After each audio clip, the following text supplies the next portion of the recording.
The first question, and I will come back and ask you each piece, is the family background, the origin and birthplace of your grandparents and parents, where you were born, when, how many siblings you have, your partnership history, and a couple of experiences from your childhood that you think are super important. Be careful.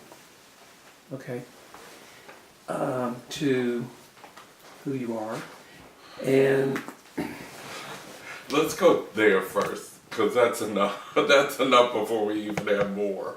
well, that's the end of that question. Oh, that's the end of that? Yeah. Oh, that's good. So before we start, when he gets ready to turn on the thing, Oh, I have to say, hi, I'm I Duncan have Teague, to and I say- agree to this I have to say something, and being then you a have to sound say mind, something. Yeah. somewhat. Okay, so Randall, I'm waiting for you, or have you already turned it on? It's been on. Okay, all right. So today is November the 5th. We're in the home of Duncan Teague, and he is going to talk to us today about Gay Spirit Visions. The interviewers are Cal Goff and Randall Kumba. And so why don't you tell us your name, Duncan, again? Duncan Teague, Duncan Eric Teague, and Where do you live? I live here at 468 Kinsdale Road in And what- Decatur. Decatur, Georgia. where? Georgia. Okay. All right. So tell us where you were born and a little bit about where your grandparents and your parents came from. Okay. I am from Kansas City, Missouri. Missouri is important because, of course, there are two. And There are two Kansas cities? two Kansas cities, Yeah, okay. yes. Okay. Split by a state line in some parts. Mm-hmm.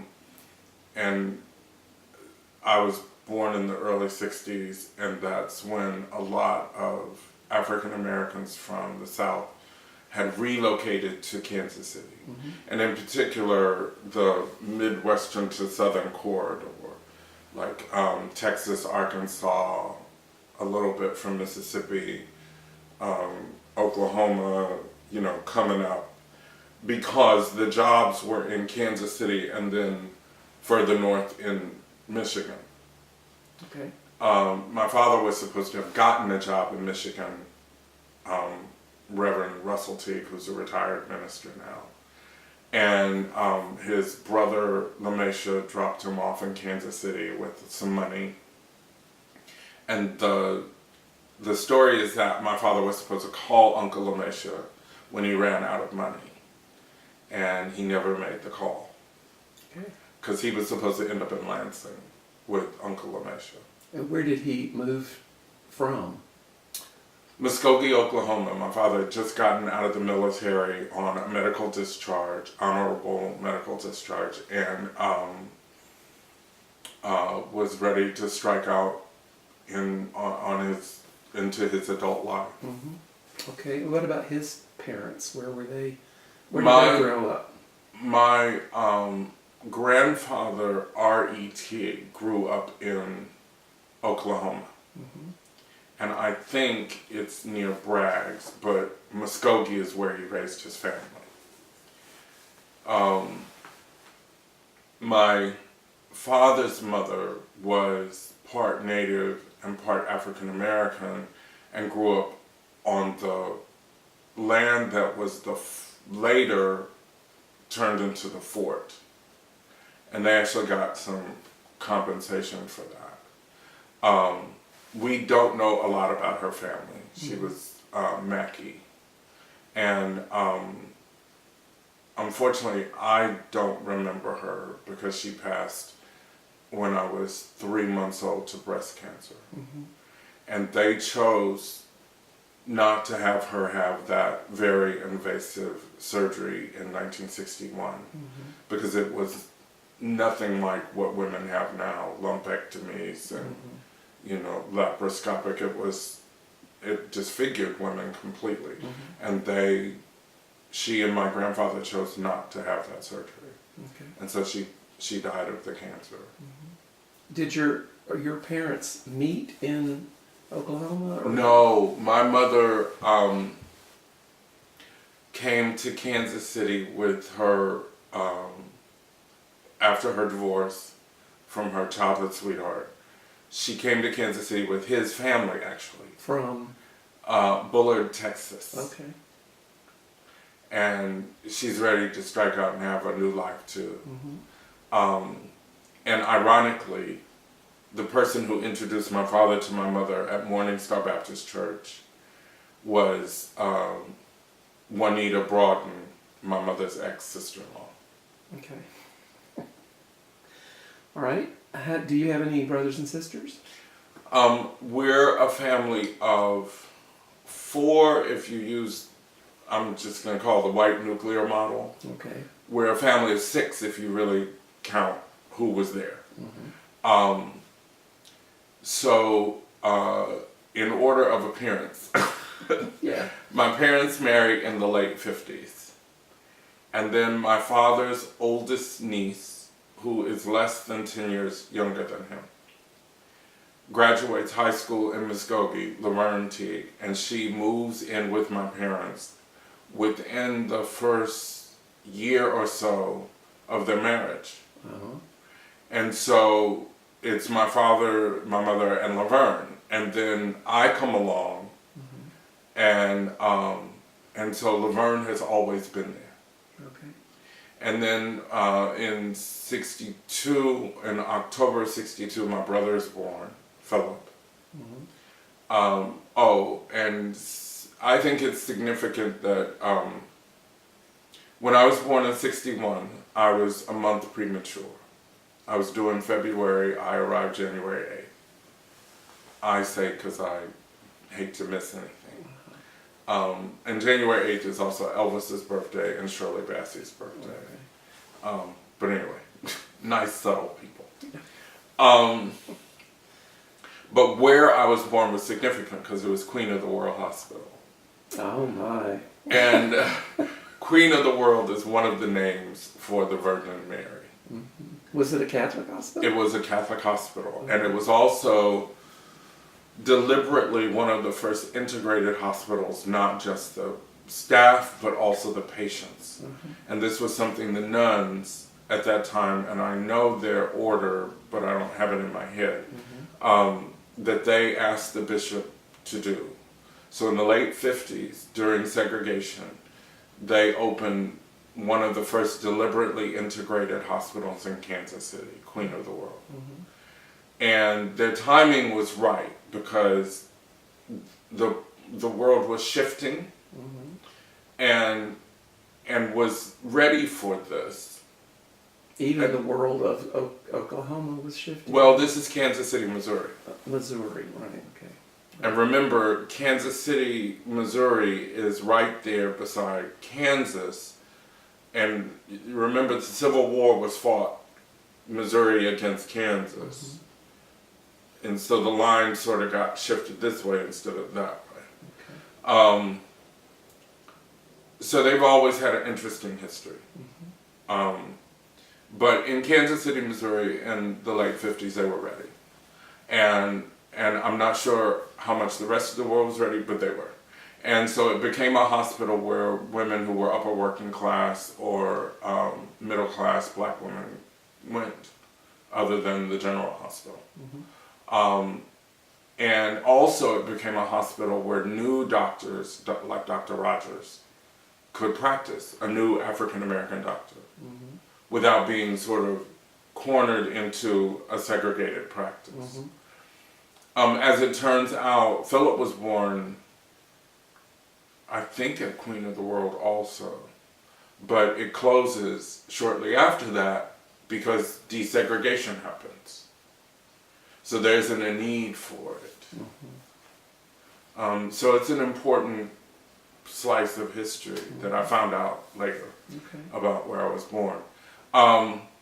After Philip was born, a few years later, Laverne got pregnant, and so we have LaTanya. And in the same way that Laverne sort of acts like my father's little sister, LaTanya is like my little sister. So that's our immediate family. My mother and my father and Laverne, and Philip and LaTanya. Is Philip still alive? Oh yeah. Okay. And he lives in Dallas, Texas with his wife, Kathleen, or Kathy. And the heir to our $5, Tasia Marie, who is gifted, gorgeous, Her pictures are up here. She graduated high school in 3 years, went into a technical program for nursing, and then went into her undergraduate nursing degree. And so at less than 25, she is already an RN with a degree. Great. Okay. And we're very proud of her. Okay. Let's talk about your partnership history. Oh my. And this may take a while. How much digital tape do we have? Many hours. The significant partner history, right? Yeah. And do you want just what influences Gay Spirit Vision? No, this is just general information about you and all the other interviewees about whether they've had long-term partners or not please. any, or... At this age, I better have had partners. Okay, well... And I came out in high school. Okay, well, So, then we must go back there, maybe. Oh my. In high school, actually, I was a pretty good boy, but I knew that I was gay. And because in 1978 and 79, you know, at the height of the disco era, and also what people sort of forget about because of the pre-AIDS history that's sort of been washed away from because of everything that happened in the early 80s, is that gay and lesbian people were already starting to make humongous strides in the late 70s. And so we were on television, not necessarily in the best light, but we were on all the hit television shows, Marcus Welby, MD, Maude, All in the Family. Not all those depictions are something that we might have been proud of, but at least we were there. So I saw images of gay men and couples and a little bit of transgender, though nobody understood what the heck was going on there. Is, you know, why is this man dressing like a woman, or living as a woman? What's that about? So I grew up when there was information available. And I say that because there's a lot of talk as though we somehow popped out of a gay pride bubble in the 90s, and all of a sudden we're here from nowhere, and that's just crap. Also, I knew the presence of gay men in my life growing up, because I grew up in church, and we've always been prominent in church and religious life. And so I knew that there were gay men out there. I don't necessarily know what they were doing, how they were doing it, with whom, or how that worked, but I knew there were other gay men. So by the time I got ready to come out, there were also books out. And very, very fortunate for me, the David Coupe story was out. And David Coupe was the first professional football player who came out in retirement. And he wrote the David Coupe story, and in '79 it was only a few years old, and I got a copy of it. And it chronicled, one of the parts of the book chronicles how his very conservative Catholic parents made it through his coming out process. And how they grieved the loss of this, you know, stud muffin son. And so I sort of used it as a roadmap. Not that I was going to, you know, here I am, a little National Baptist sissy, but it at least told me what could happen. So did you get involved in relationships pretty early after you came out, or was that much later? I was involved in, I think, what would have been commiserate as a high school relationship. Okay. And it wasn't, it was sensual, but it wasn't sexual. And by the time I got to college, the year after I graduated, I was ready to enter into some kind of boyfriend relationship. Because I feel like I came out like straight people come out in high school, you know, sexually. And so this waiting around till you're 40 or 50 or whatever, I didn't experience, because I was already out and already accepting of my own sexuality. Now I knew that the rest of the world wasn't ready. So, I was semi-closeted, but nobody was shocked. I mean, please. Okay. Because I've always been who I am. Mm-hmm. And I've never been uber butch. And I was small, and I played it to the hilt. Yeah.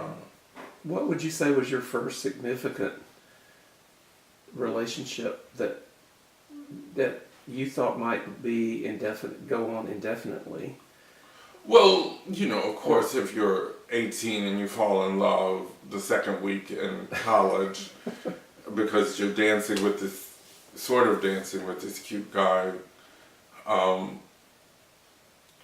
in the dormitory at Ottawa University, at a little mixer they had in the dormitory. And Where is his that? first name in Ottawa, Kansas, Okay. where the Ottawa Indians were pushed to in America. Okay. They were on a reservation there. So if you can prove you're an Ottawa Indian, you can go to Ottawa University free of charge, because I think it was a land grant. Uh-huh.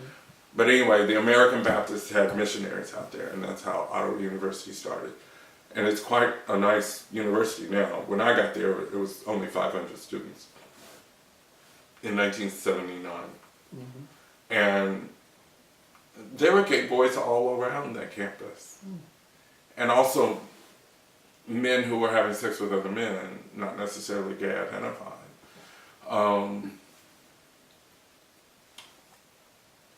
And the thing that was mostly in their way was their religious objections, but also their fear, because it is 1979, and we are in Ottawa, Kansas, and yeah. But when John and I locked eyes, I thought that was it.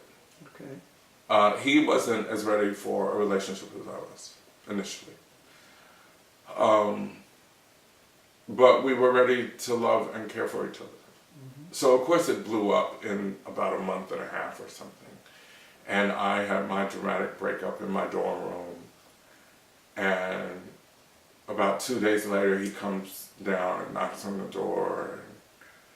And I don't want to see you. And he says, you have to talk to me. And I said, why? He said, let me in. And so he comes down and we talk. He said, we are in Ottawa, Kansas.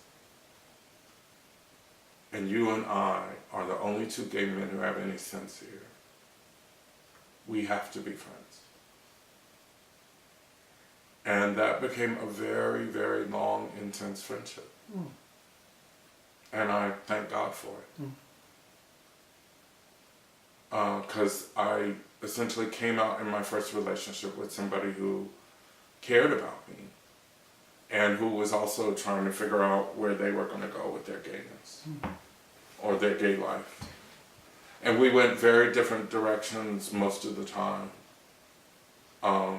But in that moment, we were really caring. Mm-hmm. It turned out that his roommate was bisexual. And somebody else who was on the scene was the small town kid who comes out. And Ken Taylor was chubby and blonde and just crazy as all get out when we got to Ottawa our freshman year. And essentially, Kenny was sick of being from Ottawa, Kansas, and sick of that whole container, like small town Midwestern American can be. Yeah. And so when Kenny came out, he didn't care. And he came out, and he lost 30 pounds and dyed his hair even more blonde, and he was ready to go. So by spring break, Kenny pulls up in the parking lot with with his Volkswagen Beetle, everything he owns in it, and he's going to Houston, to the Montrose district. I don't know anything about Houston, I don't know anything about the Montrose district, and let me tell you, something in my heart sank that I couldn't get in that car with him. I knew it wouldn't have ever been safe to. Because Kenny was sort of the lightning rod that helped me and John like find the gay services of Kansas so we could go to the dances that spring. And so that we could find out what was going on, because Kenny was going to find it. Because he was just, and he didn't care about the fallout. Something I'm not so proud of is that Kenny wanted to hang up posters about the supervisor in San Francisco who'd been killed. And we told him not to put him up. Because John and I were already identified as the gay boys on campus. And we knew that if they put up those posters, they were going to be attributed to us, or somehow or another the backlash was going to get us. On a campus of 500, I mean, you know. That's right. Yeah. So did you keep in touch with this guy when he moved away? Yes. Okay. And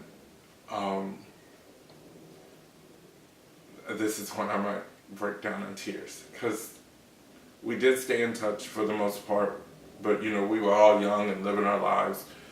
The next year John dropped out of Ottawa. I came back and did my second year at Ottawa, and at the end of my second year I came out to my folks, and so I took a gap year, or a year out of school. I stopped out, and nobody of course believed I was stopping out, because black young men never stopped out of college. They would just drop out. And so in my own personal circle, everybody was trying to get me back in college because they didn't believe me. Kenny went on to live in Houston, and John made his life in the Midwest back then. He was actually from Worcester, Massachusetts. Oh my goodness. So his accent was part of the attraction and part of the arguments we had, because Worcester cannot be how you pronounce that word. It's got to be Worcester. I mean, there are too many syllables here for it to be Worcester. But anyway, so you dropped out of college for a year. I went back to Benedictine College, which was an hour north of Kansas City instead of an hour and some change south. And I went on to lead my life, get my degree in theater arts from Benedictine, and I moved here. And as the fates would have it, at some point John moved here, and at one point John, I, and another young man were roommates. Okay. And John and I thought it would be really wonderful to find Kenny and put the three of us back together again. Charlie's Angels. Where are these two people now? I'm not sure what John is, but the sad part about the story of John and I finding Kenny in 91 or 90 was that we called it was Kenny Taylor, we called the Taylor house in Ottawa, Kansas, and Kenny was dying. Literally dying. In his parents' home of HIV. The day we called. Wow. So that connects John and I and Kenny to the quilt, because the first panel I ever made and finished was for Kenny. What was going on with your parents when you came out to them? Oh my God. Was that a huge drama? It was a huge drama, because they had watched me become a gay man, and it scared them to death. Because also this thing was occurring, this disease was occurring. And also, my parents were deeply religious and Baptist. And they believed that my being gay was just a ticket to hell. Yeah. There's, and I'm not sure that my father's theology has changed much. My mother died in 98. And this was when, we're talking about 90... 2 is when I came out to my parents. Okay. And it was traumatic and horrible. Okay. And they were not ready. They'd done nothing to prepare themselves. But I had the David Coupe story. And so regardless of how reactive they were, I predicted what their reactions were going to be. And I actually moved out that week and moved in with Laverne. And chose to take a year out of school so they could see that I wasn't different, that I was still the same Duncan, only now they knew. That didn't work. It didn't work. It was pretty horrible.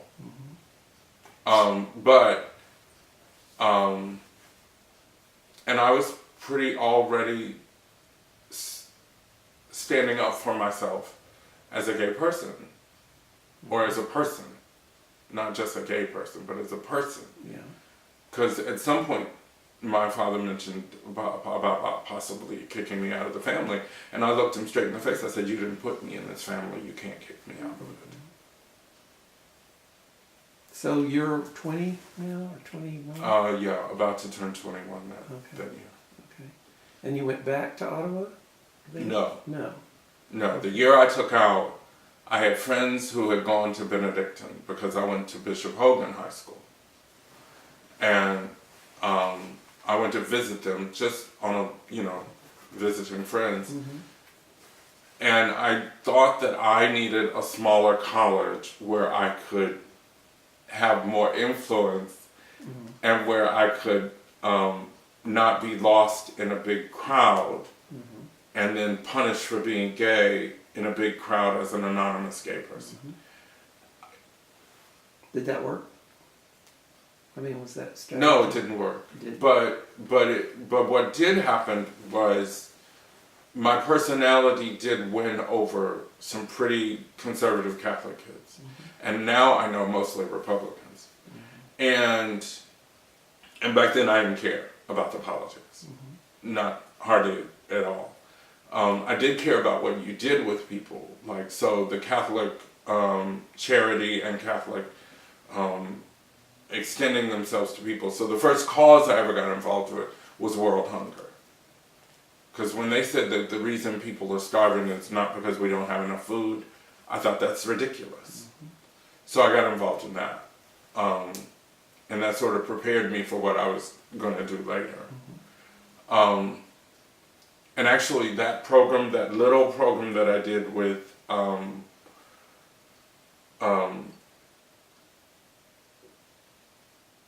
Richard Coronado, or RC as we call him.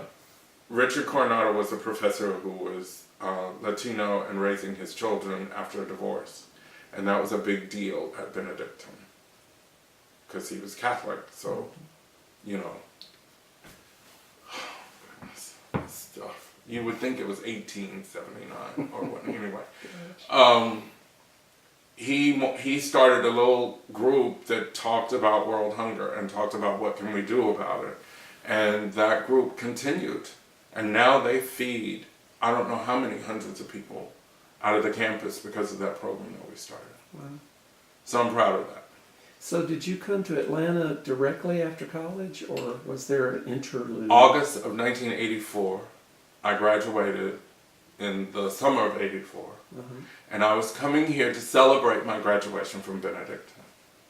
Coming here to celebrate? Yeah, What is for that? 2 weeks. Okay. With my cousin Tony. Okay. And why did y'all pick Atlanta? no, he was already here because he had come to Morehouse and come out of Morehouse, and you have to interview Tony for his story. But essentially, Tony needed some support in his relationship. And he knew that I needed to get out of the Midwest. So the universe used Tony to get me out of the Midwest. That summer, I also had done an internship in Emporia, Kansas, in technical theater. Because I was going to do theater. That was what I wanted. And for clarity's sake, because we use the word theater and we mean cinema, it was theater, live theater. And I was going to do properties, backstage work, hair and makeup, assistant directing, that kind of stuff. And I actually didn't think I had much to say on stage because I was too effeminate. That seems so funny now. I was not shy. I had always also been a gospel vocalist. And I was a vocalist at college, but I hadn't developed a literary voice, a voice that spoke yet. Okay. So I knew how to be on stage if I was singing, but I didn't know how necessarily to do it if I was speaking. I mean, I did know because I was trained in theater, and also I'd grown up in the church. But I didn't know that I could do it on stage and have any power behind it yet, because I still had all that crap about being gay in my head. Let's come back to the Atlanta part later, but finish your list of significant relationships. Oh my goodness. Okay, so John obviously is significant. Yeah. Because essentially my growing up gay was with John. Okay. And we read The Joy of Gay Sex together. Or passed it back and forth. Yeah. So there was Was the next person in Atlanta or? no, in Kansas City. Okay. And I was in sort of a boyfriend thing with a guy who I met through one of the gospel choirs I was with. And he was older, and I think I was his good time friend, and I didn't know it. Okay. But it did get me out and around some other gay people, which was so important. Sure. And I have to say he wasn't cruel. He just wasn't really as much my boyfriend as I thought he was. Okay. And then I went back to college and had, college boy experiences. Too numerous to mention. We didn't say that. I did not say that. But there was, God is able. Okay. We didn't die horniness. So when would you or call loneliness. when would you call the next significant thing where you thought that it The next might go on significant indefinitely? thing, which I didn't know how it was going to work. Yeah, I did think it was going to go on, was Bill Masters, who is still alive. Bill is a little older than me.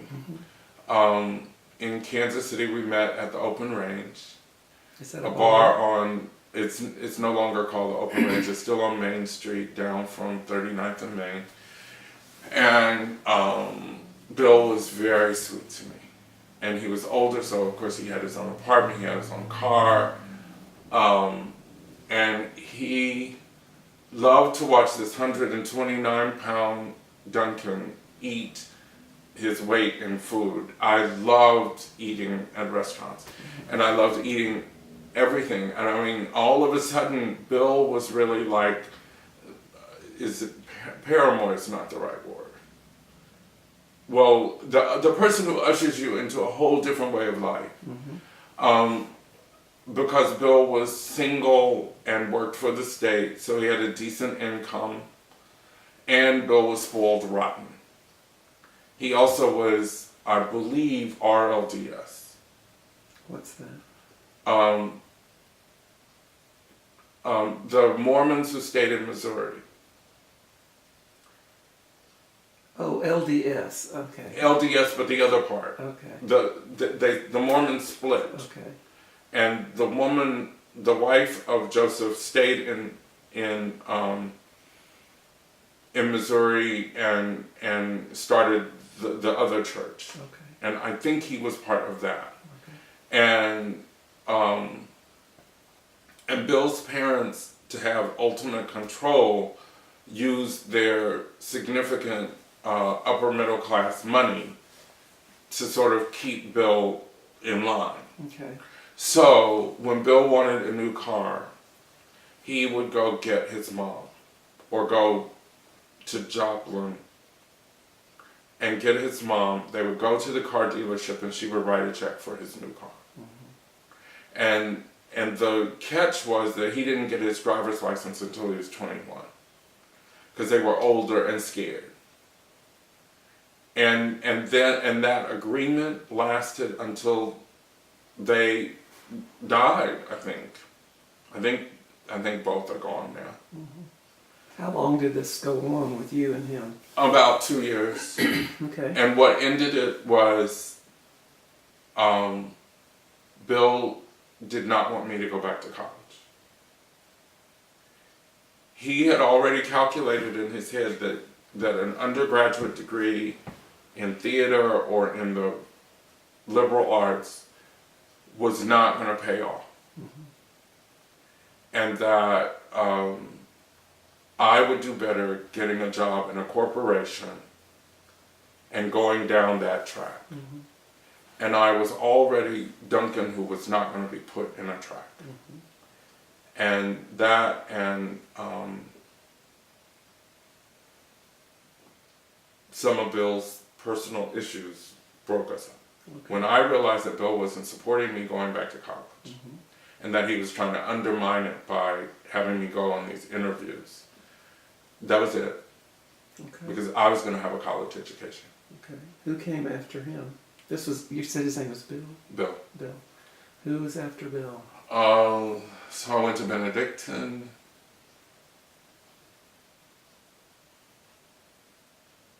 It wasn't a boyfriend relationship, but David Brundage, who had lived in Ottawa, had moved to Kansas City, and we started hanging out. And David and Brundage and I were buddies, and we were about the same age, and David was working and traveling around, and we would party together, we ran around together, and he was safe to be with. And he appreciated my company, I loved his company. We were both trying to find the right relationship, what have you. So some point, when I got to Benedictine, actually Bill moved me into Benedictine. Because I was on my own. And shortly after that we broke up. Because I was going to go to Benedictine, I wasn't going to stay in Kansas City and be a corporate whatever. Yeah. So I remember David Brundage coming up to Benedictine to visit me. So this white gay boy comes up to Benedictine in a Saab, I think it was a Saab, and we're running around, and you know, like, these young Catholic kids were like, because they were still kids, Yeah. and I was grown, and I was living my grown life, but going to college. And that was an issue. I could have been kicked out of Benedictine for being out. Which is ironic because the first out collegiate athlete, basketball player, I think it's basketball, came out of Benedictine Interesting. 2 years ago. And I actually made a call to make sure he was safe because I didn't believe it.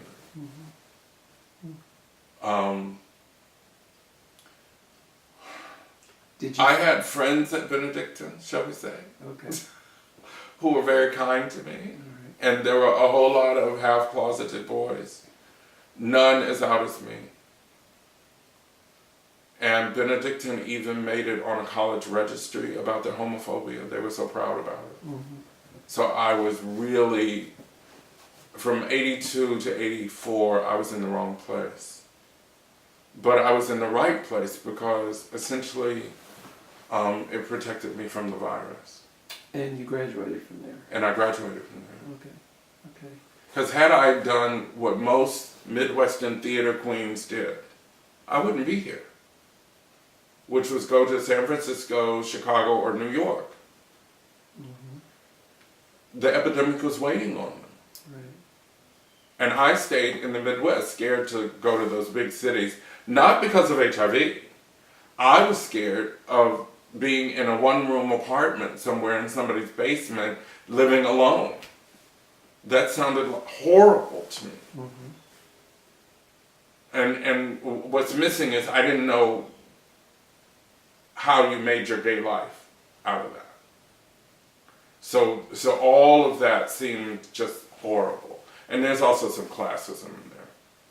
Because Benedictine is not a cheap school, and I went. And I didn't care what it cost. I just signed the loans because I was going to have a college education from a good school. So did you stay in Atlanta when you came to celebrate your graduating? Or did you just return at a later date? No, I stayed. You stayed, okay. Because I arrived at the universe knows what to do. Okay. I had my first airline flight, and it was a puddle jumper on TWA from Kansas City to St. Louis and then St. Louis to Atlanta. And you know, you don't even reach altitude going from Kansas City to St. Louis because it's a 4-hour drive. So I think it's like you just reach altitude and then we're ascending, we're descending. Yeah. And then we came to Atlanta. And no, it was one of the other flights. But anyway, so on the way to Atlanta, I'm looking out the window and I'm seeing all these trees and I'm seeing, all of a sudden we're in the Great Forest of the South. And I'm like, oh my God, where am I going?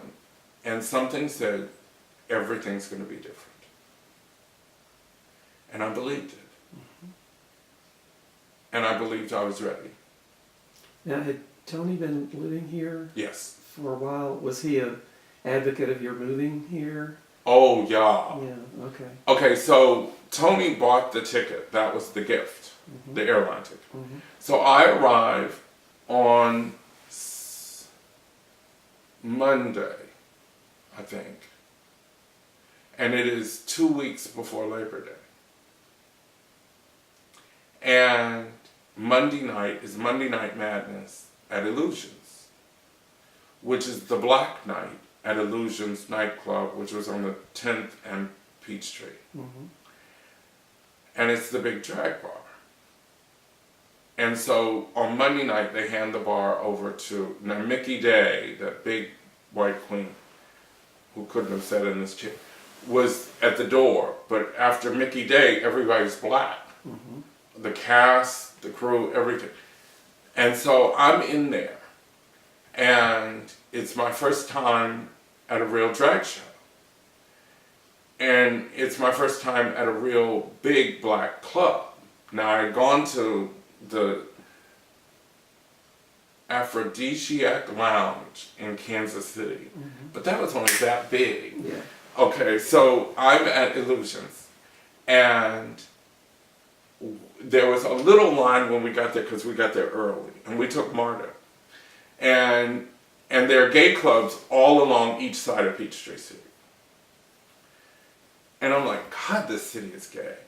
And we get inside the club, and we get our table, and I have my amaretto sour. And the show starts, and it's filling up, right? And I noticed that the line that we were standing in is now very long. And I turned to Tony, my cousin, and I said, Tony, is every black gay person in the city here? And he just cracks up laughing. Because I've never been around this many black, gay, and queer people. It was lesbian and gay men, and it was like I was in Oz.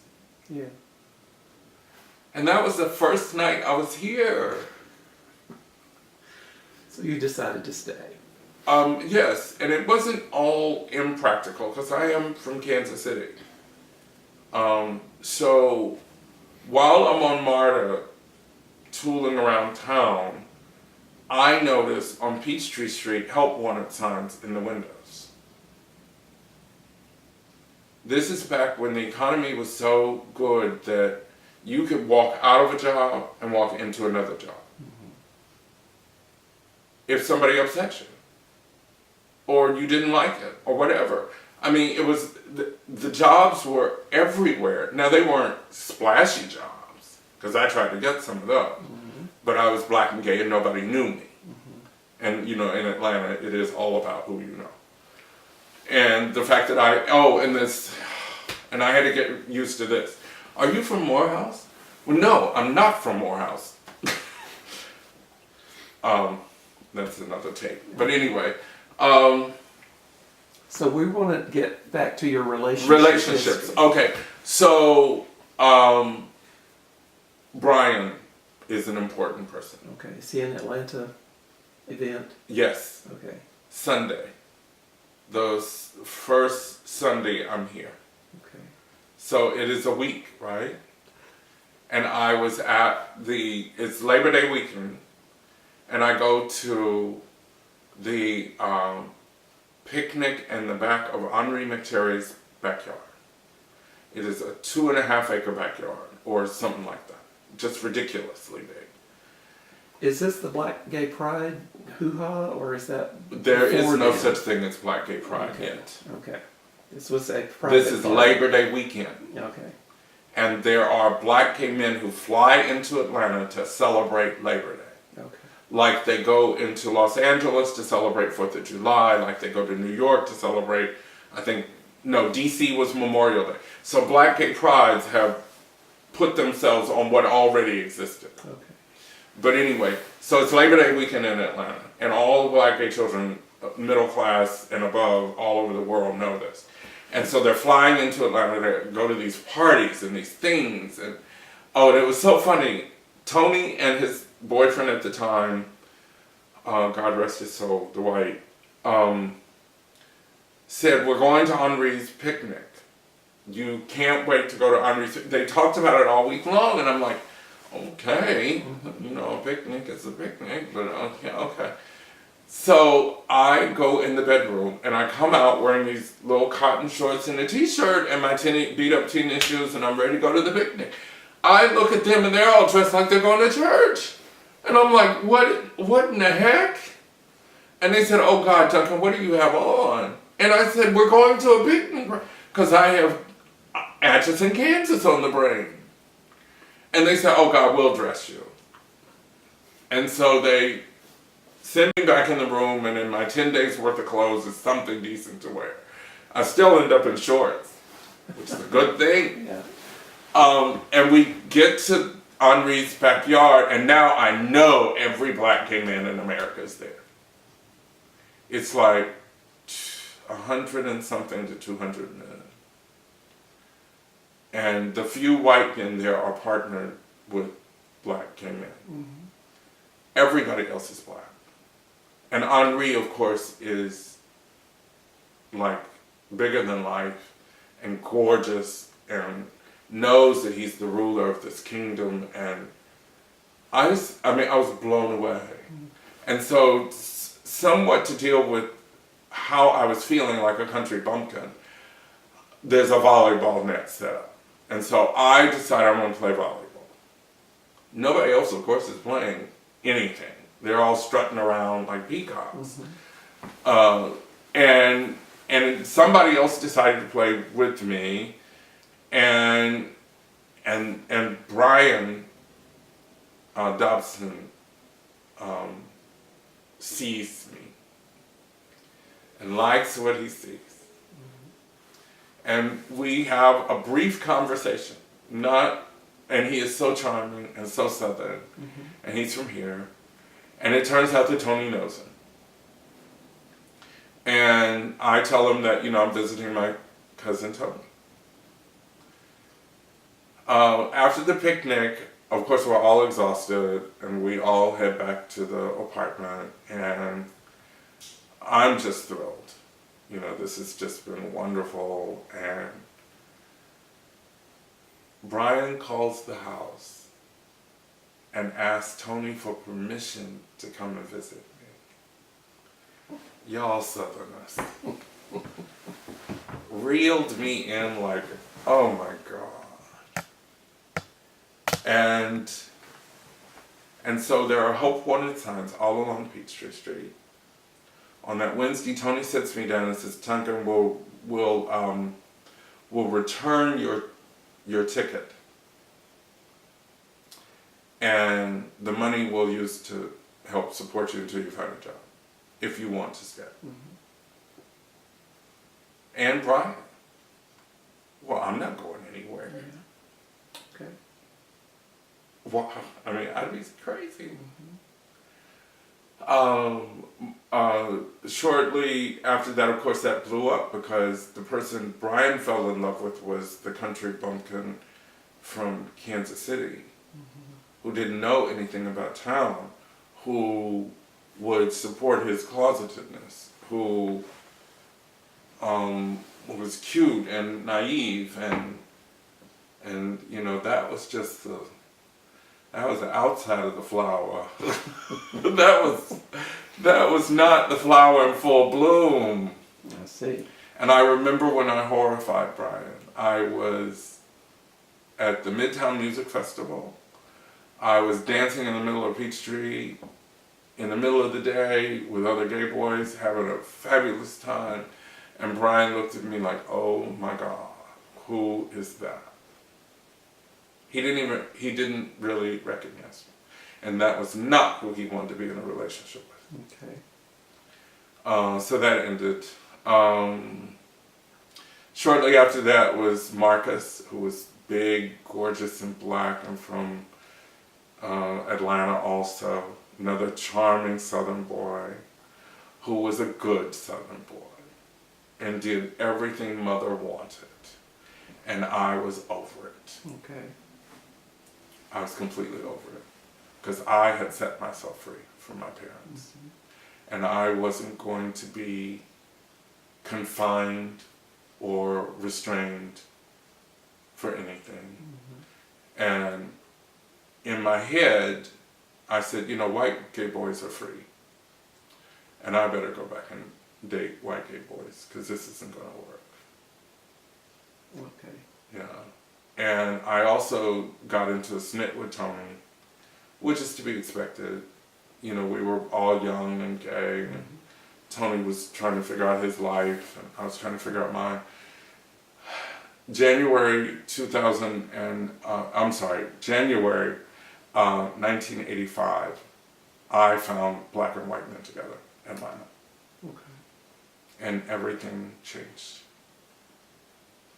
Everything changed. What do you mean by that? All of a sudden now I'm also surrounded by black gay middle class men who know the city and who are now a new conduit into the city other than Tony and Tony's cohort. Okay. And they have a whole different view of Atlanta. And they didn't all grow up here, and very few of them were from Morehouse. And so they don't have the thinking that surrounded Tony's buddies. And as far as I'm concerned, they're free. And they're partnered with white gay men who, of course, are looking for black partners. And they have rap sessions where we talk about things. And they have a national organization. And everything changed.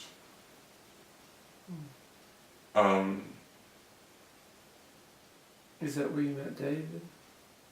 No, and I didn't take David to Black and White Men Together either. I'm not stupid. It is where I met the most significant relationships, which were with Jim Harlow and then Norm Holst. And Jim Harlow's the reason I became a gay activist. Or because Jim was a red diaper baby. Well, not a red diaper baby, but a red armband adolescent. And he had just left Workers' World shortly before we got together. And he was ready to do something with all that activism and that commitment to changing the world, but not with the communists. And I didn't know what a communist was. It didn't matter. I mean, really, I was so politically naive because we weren't brought up with it. We were brought up with religion. And then HIV started. The other most significant relationship is in there too.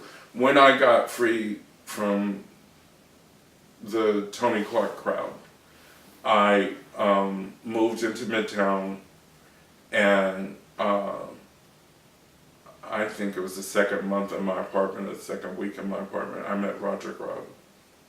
Roger. Grubb. Okay. another tall white guy from Indiana, Washington, Indiana, who had lived in San Francisco. And Roger loved everything about me and loved the ground I walked on. Mm-hmm. And I loved Roger, but I was still so young. And I go back and I read my journal now, and I'm like, wow, I wasn't fair at all to Roger. But I couldn't have been anybody but who I was. And I was an adult child, is what I was. Mm-hmm. So Roger and I lived together. He's the first person I ever lived with. And how old were you then? Do you remember? 20. Late 20s? Oh, this is 85, so I'm 24. Okay. Mid 20s. And we were together almost 2 years, and I think 2 years, yeah. So he's before Harlow? Yeah, he's before Harlow. Okay, And there's a brief overlap. I see. Okay. And because Roger at some point realized that our relationship was going sour, and Atlanta didn't welcome Roger. He wouldn't cut off his hair, he wouldn't cut off his beard. He could pass for straight, and black and white women were attracted to him, and then they hated it when they found out he was gay, and they would sabotage him at work, and it was really nasty. It was the first time I ever saw what happens to guys who can pass. Because I never worried about passing. I couldn't if I had wanted to.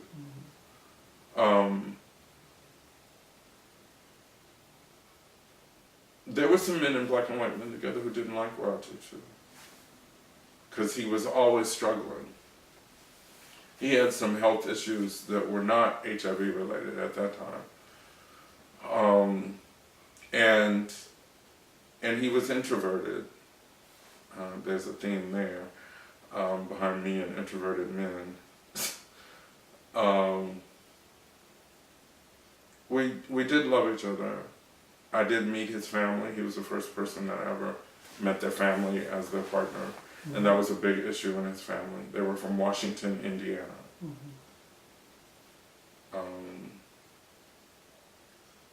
His sister went to war with him about being gay, even though he'd been in San Francisco and out. His parents actually loved me because while Roger was with me, he was stable. Because he had a wanderlust. And every 6 months or every 7 months or so, Roger'd up and go somewhere.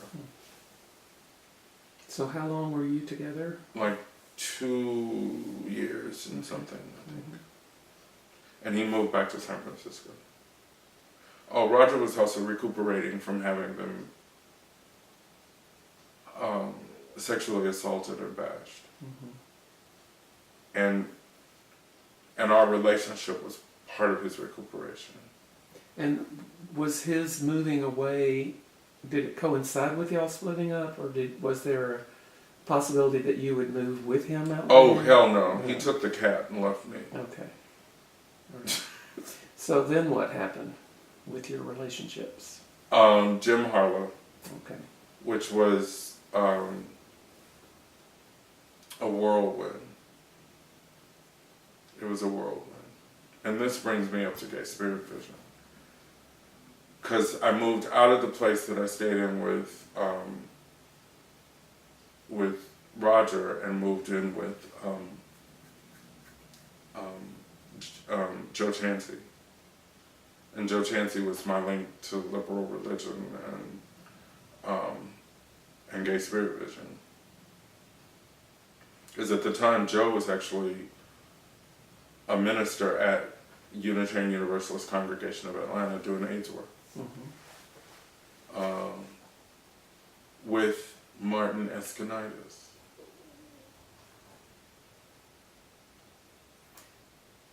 So We're now God, we in go way the back. late 70s. No, No. we're up to the Oh, the 90s. the 90s, Okay. almost late 80s, 90s. Okay.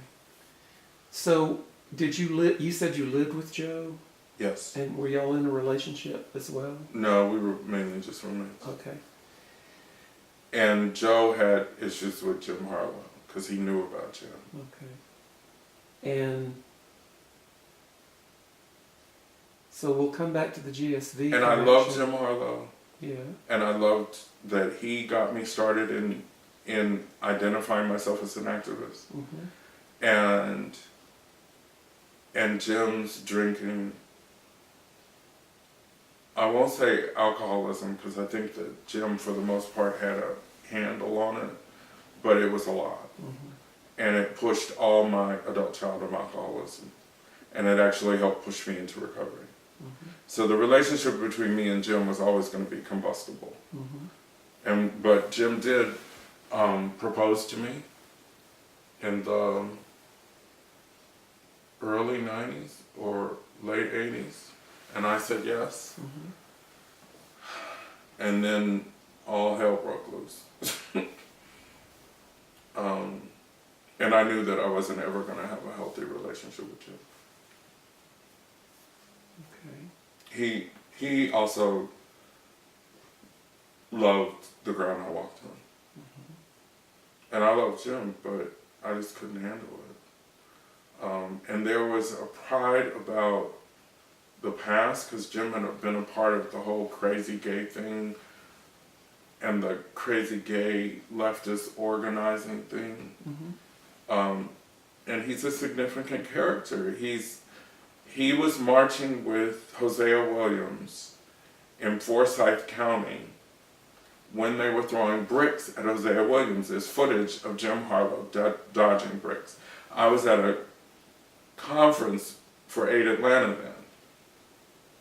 Mm-hmm. And I look on TV and my boyfriend is dodging bricks. I'm going, what the hell? And I already had mixed feelings about Hosea Williams because I didn't know his past. I just knew him as an older man who drank too much and went to sleep on city council meetings. And I didn't understand why people didn't protect Hosea better. Like, why didn't somebody drive him around instead of letting him get DUIs? Mm-hmm. If he's such an icon in the community. But I was young. Well, bring us up to date on your relationships so we can get to the other questions. Lord have mercy. Today. Today. We're at Harlow. We're at Harlow. Okay. Broke up with Jim, and there was a period of being single. Mm-hmm. Oh, the HIV and AIDS work that I started volunteering at Aid Atlanta in '85, Mm-hmm. and that became a job, or a part-time job. And I also joined the National Task Force on AIDS Prevention about 86 or 87, Mm-hmm. because the national organization was trying to respond to the epidemic because not much was going on for men of color in an organized fashion. Yeah. And I joined that, and I started dating Randy Schultz, who lived in Los Angeles and then San Francisco. And so I had these long distance relationships. And Randy was kind and sweet, and it was a California relationship. He had another relationship Mm-hmm. where he was the third and something else or whatever, I don't know.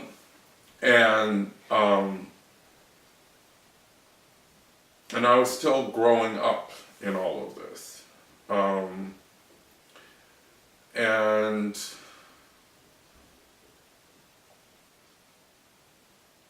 oh, yeah, okay, so then I do New Pacific Academy, and then I do an internship at the Gay Men's Health Crisis, and I met Paul Gregory. And I'd also met Norm at a BWMT thing. Monogamy was not my thing. I was willing to move to New York to be with Paul.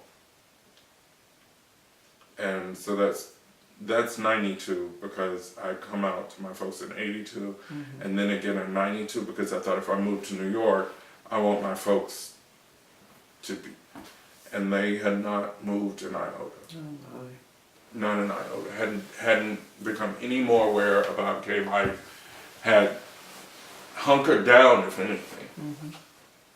I think they were praying I would change or something. I don't know. And you did or didn't move to New York? I did not move to New York because Paul came here one weekend and I showed him my whole life. I introduced him to everything I was doing, all the people I knew, and ruined my good thing. Because he said, there's no way you can move to New York with me and my cat in my one-bedroom apartment and have the life you have.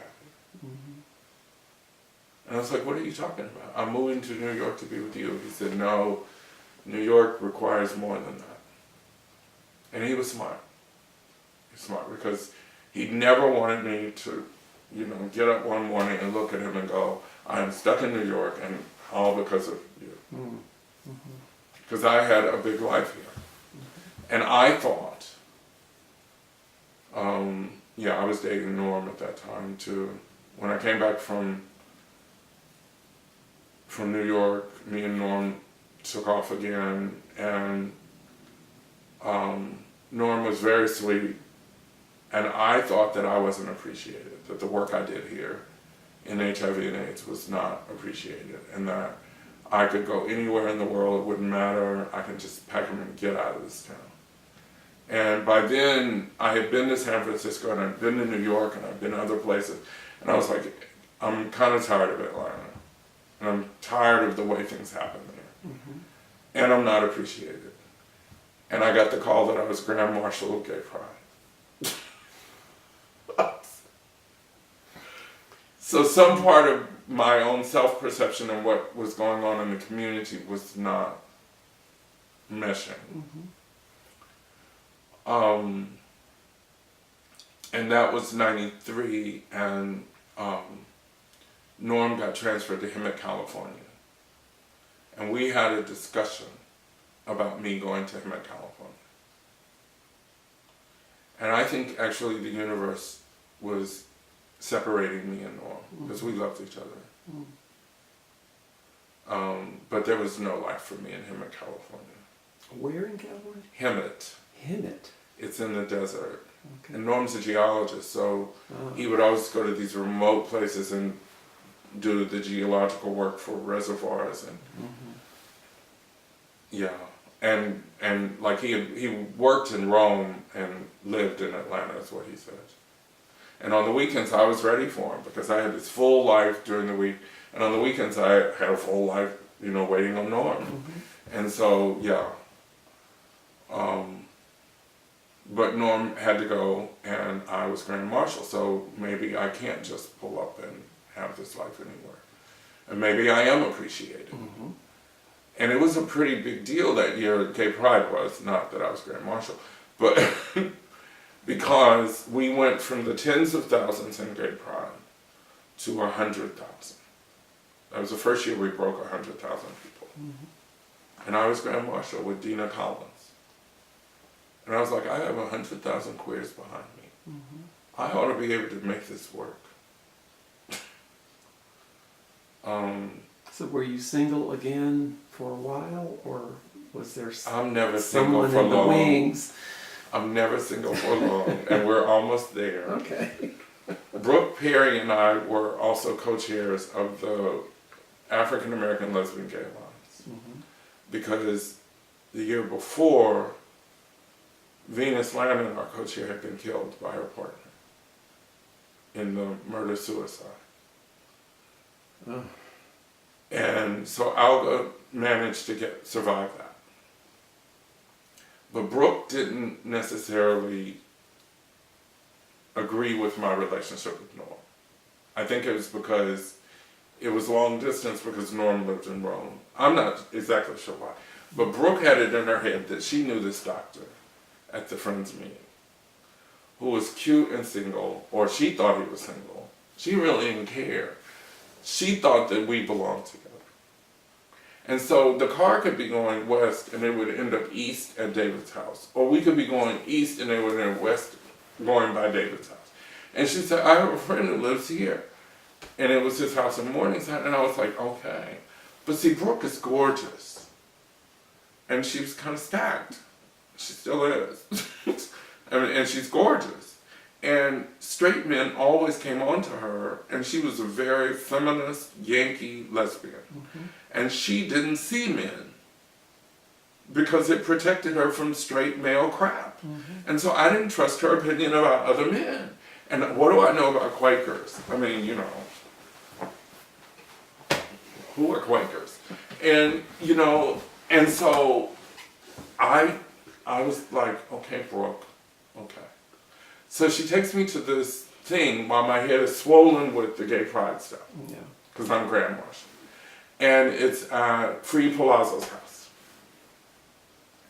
And I noticed David, and I thought he was nice. But there was another guy there with a cowboy hat on. And I thought, wow, he's kind of... And she's not, you know... And thank God the person with the cowboy hat never noticed me. Okay. Or wasn't interested in me. And so me and David met. And he actually was dealing with his own relationship. And I'm still trying to deal with Norm, you know, even though Norm is away. Mm-hmm. So what happens is I am pretty single. And decide that I'll go visit Norm in California. He was staying in San Diego, I think. So, yeah, because I flew to San Diego. No, he's arranged for us to stay in San Diego. And I have the most romantic, most wonderful weekend with Norm. And as the fates would have it, on Sunday, my flight got canceled. So I get even more time with him. Oh, okay. And then the next morning, bright and early, he has to take me to the airport and then go to work. And I think I'm all that, right? And I boohooed like a baby. And I said, if I stay with Norm, this is our relationship. One of us is going to have to get on a plane. And at the end of the weekend, one of us has got to get on a plane. Mm-hmm. And I'm sick of this. And what about Wednesday? I say to people, if you can be in a long distance relationship if you can deal with Wednesday. Because it doesn't matter what happens on Wednesday. On Wednesday, they can't be there. They can come in on Thursday night, maybe. Friday morning. But they can't be there on Wednesday. If your mother dies on Wednesday, you're on your own. Mm-hmm. And I was tired of Wednesdays. And so I came back to Atlanta and I said to the universe, I said, I need a relationship. And I want one in my zip code. That's as far as I want to go. And I lived in 30307. And as the universe would have it, she wasn't listening to that part, so David was in 30306. Okay. And that Thanksgiving, I got myself together, and I knew I was going to meet somebody at Quaker Potluck. I knew it. And lo and behold, there was this cute guy with a mustache and a beard, and he was kind of in charge of the Quakers, and I thought, oh, in charge of the Quakers. This was the gay and lesbian potluck? No, this was the potluck at Sunday, Thanksgiving. the monthly one? Okay. No, this is Thanksgiving potluck at the Quaker meeting. Alrighty. And I'm thinking, really, you know, you can't get more traditional than that. And was this when you were living behind Edgewood Retail? Yes. Floral? Yes, on Flora Avenue. Okay. And I invited David back to the house with Brooke and two of her friends. Mhm. And Brooke hit me at that pop-up. Oh. Because I said, who is the cute guy with the beard? That's the guy I've been trying to... Yeah, she was mad. And I said, just introduce. You didn't recognize him? I didn't remember him. Okay. He remembered me. All right. And that was Thanksgiving of '93. And so 23 years later, Mhm. we're here. Okay. Well, thank you for that journey. I'm going to need to stop now and just a second. Okay. This is a kind of a pre-GSV topic that is important to us for all the interviewees, and we kind of skipped over this. Tell me when. We're ready. We're ready. Okay. One thing we'd like to know is for you to look back before the GSV experience, before you're coming out, back into your kidhood, to see if there were particular individuals who you think now, looking back on it, were super important mentors for you becoming the person that you are. I mean, who are you really glad was there in terms of who you are now? Whether they were relatives or professors or teachers or whatever. And you did mention some knowing black gay men in your church. Yeah. Were there people who you think you wouldn't be you without these people? Not that everybody isn't important to who you are, but who you've met. But who were the most significant relatives? The people that stand out. Of course. Yeah. And as far back as you can think that was the case. People that kind of saved your spirit when you were a kid or whatever.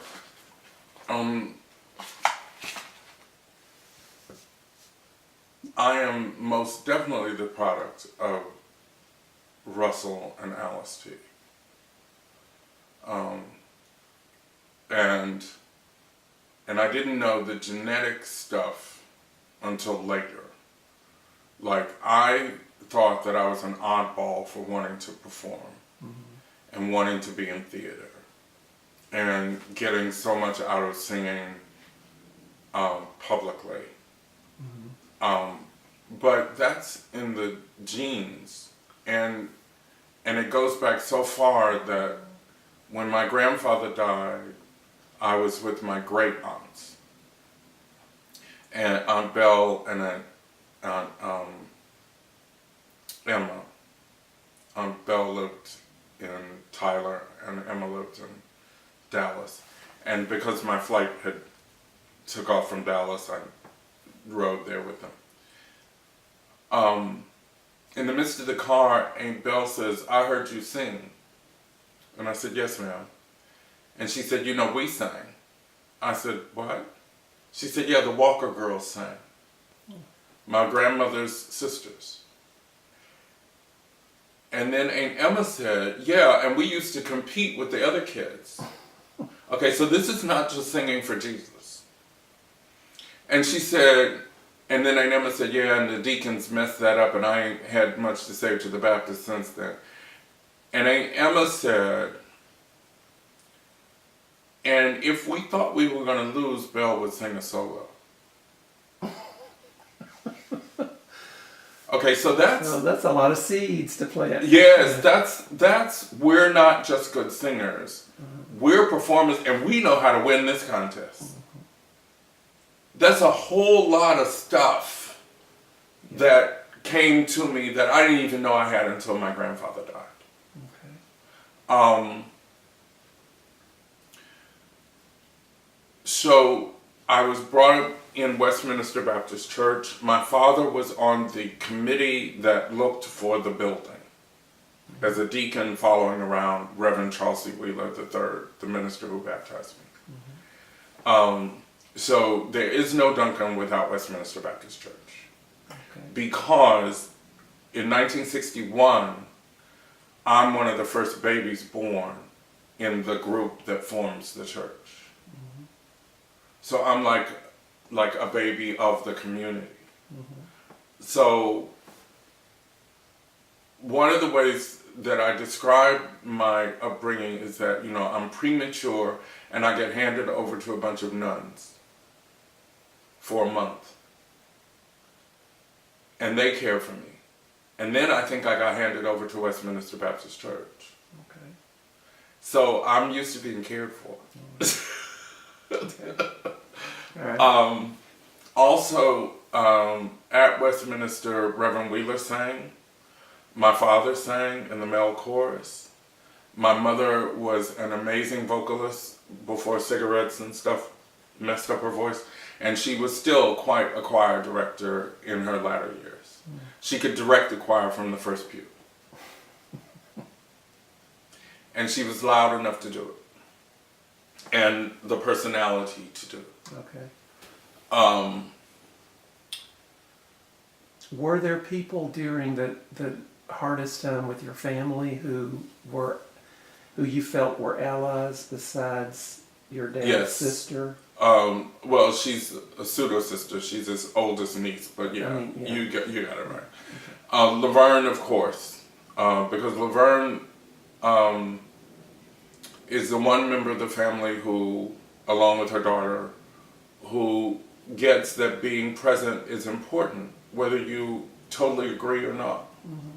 And so she was present at my graduation from seminary. She's present at my ordination. And she was present when I first preached in Kansas City at the UU congregation just a few months ago. Mm-hmm. That was my first time preaching ever in Kansas City. And she's at my graduation from college and high school, and so she knows what it means to just show up. Mm-hmm.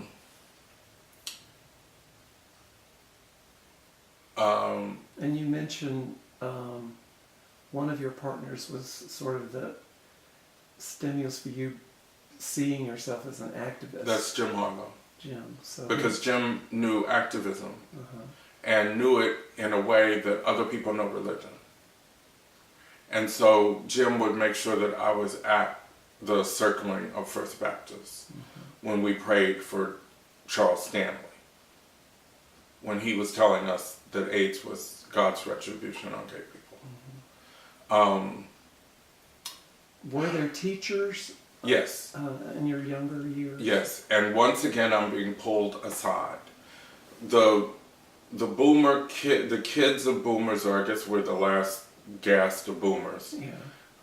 Were a whole lot, right? And so they built a new grade school for us. And at some point it got overcrowded, the brand new grade school. And so what they took the high functioning readers who were B students who also were high socially functional. And we formed our own little group.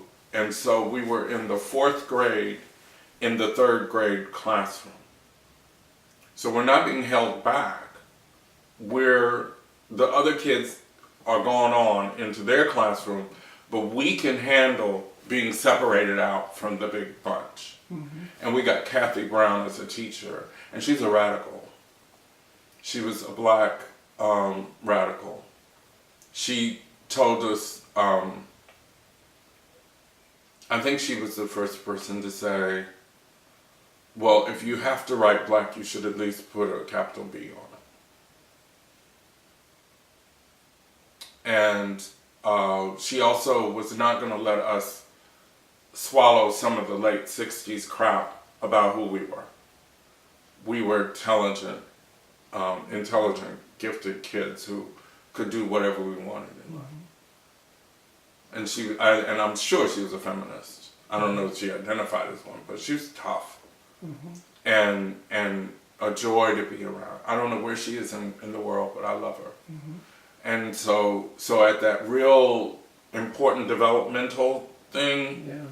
I was with Kathy Brown and about 8 other students.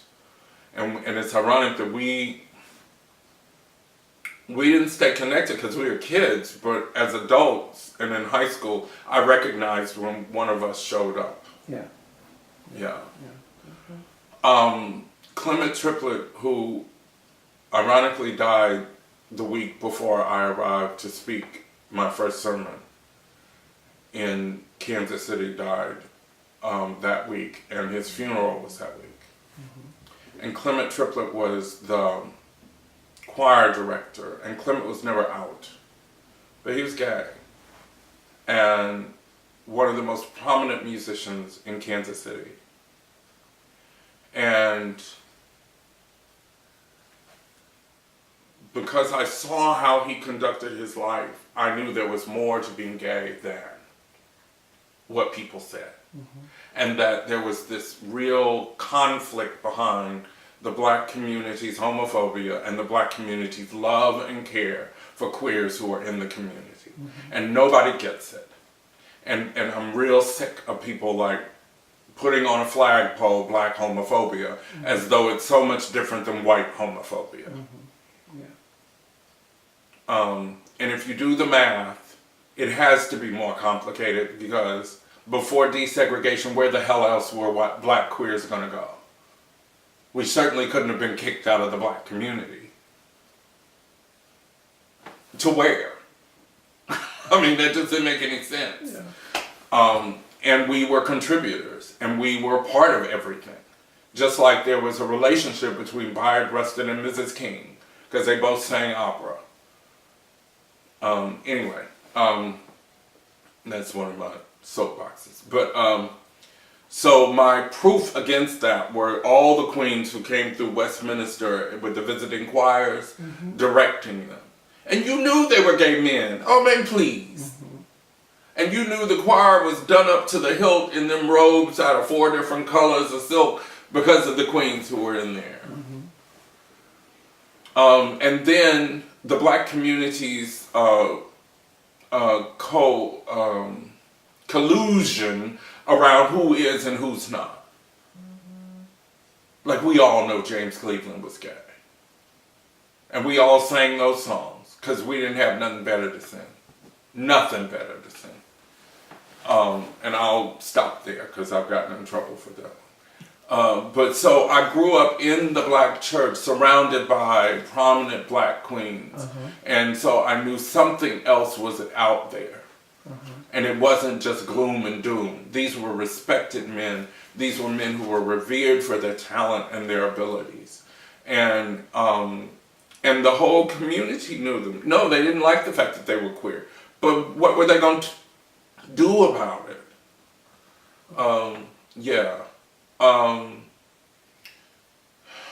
I have to name Sister Kizzy Ricks and Sister Delcy Jackson, who took me to dinner when I was graduating high school or when I came back from college for some Sunday and I sang in church.